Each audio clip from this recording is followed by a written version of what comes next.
Bienvenue dans notre tutoriel sur RFM6 pour les débutants. Cette vidéo explique comment créer un nouveau modèle et définir les données de base. Commençons par ouvrir RFM6.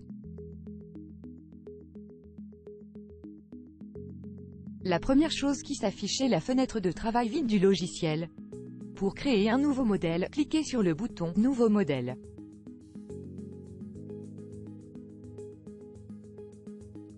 Dans cette nouvelle fenêtre, veuillez définir les données de base. Cette fenêtre est divisée en plusieurs onglets. Commençons par entrer le nom du modèle souhaité dans l'onglet principal. Une précision sur la description du modèle est facultative. Dans la zone projet, il est possible d'assigner notre nouveau modèle à un projet existant ou d'utiliser le bouton « Créer un nouveau projet » pour créer un nouveau projet afin d'enregistrer notre modèle. Cependant, nous ne développerons pas de projet dans le cadre de cette série de tutoriels. Dans la zone type de modèle, veuillez sélectionner le type de modèle à générer.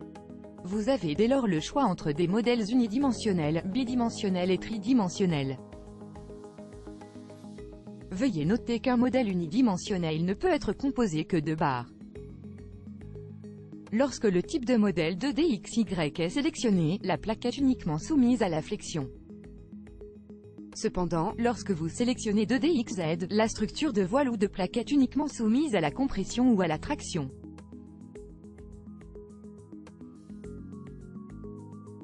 Vous avez également la possibilité de créer un modèle 1D ou 2D avec des charges tridimensionnelles dans RFM6.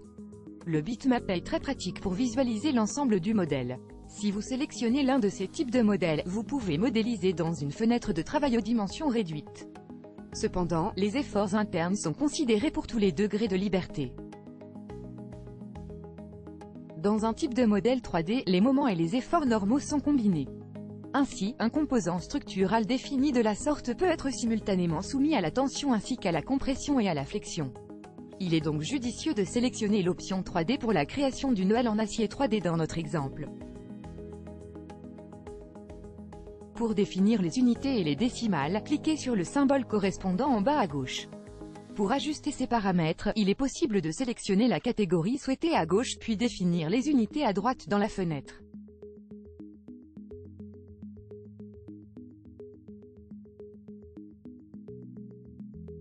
Cliquez ensuite sur OK pour confirmer.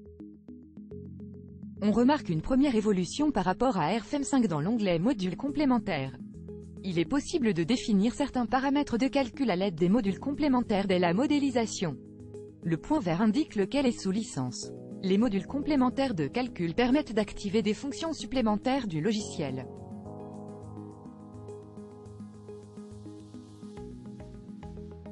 La section « Normes pour la classification et les assistants » contient des outils pour définir les combinaisons de charges ainsi que les charges de vent et de neige.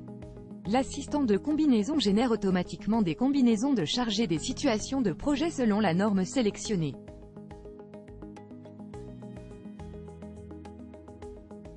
Pour ce tutoriel, veuillez activer les modules stabilité de la structure et vérification de l'acier. Dans l'onglet Norme 1, sélectionnez la norme souhaitée et l'annexe nationale dans Assistant de classification et de combinaison des cas de charge, Assistant de charge et vérification. Dans la liste de droite, accédez à toutes les normes activées. À ce stade, il est important de noter que les charges et combinaisons générées automatiquement correspondent aux normes sélectionnées ici. L'onglet « Norme 2 » fait référence aux modules complémentaires spéciaux et n'est pas traité dans cette série de tutoriels.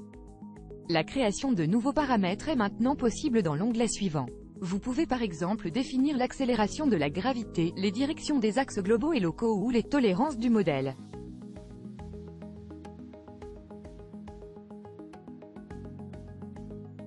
Entrez l'emplacement exact de la structure dans l'onglet Paramètres du modèle. RFM détermine ensuite automatiquement les charges de vent, de neige et sismique en fonction de la norme et de l'annexe nationale sélectionnée.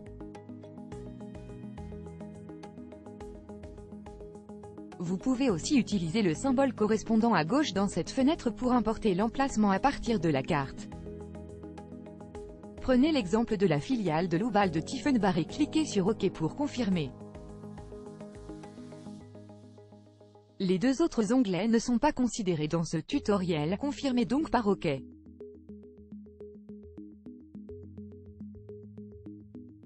Une autre nouveauté propre à AirFM6 c'est que le fichier ne sera pas encore créé après avoir cliqué sur OK. Cliquez sur Enregistrer ou Enregistrer sous et sélectionnez l'emplacement d'enregistrement pour créer le fichier AirFM. Notre vidéo touche à sa fin. Si vous avez des questions, n'hésitez pas à solliciter notre assistance en ligne gratuite. À bientôt.